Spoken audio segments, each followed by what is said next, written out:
Water has magical powers. It shapes rocks and it's very patient.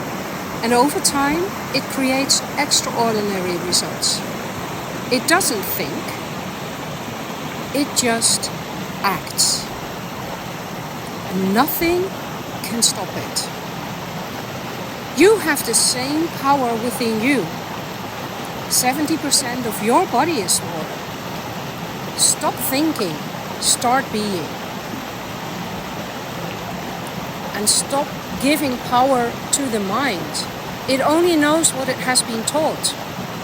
It has no access to all knowledge there is. Water has access to all wisdom in the universe. It is your gateway of being connected to anything. Check out my website, waterhealing.eu.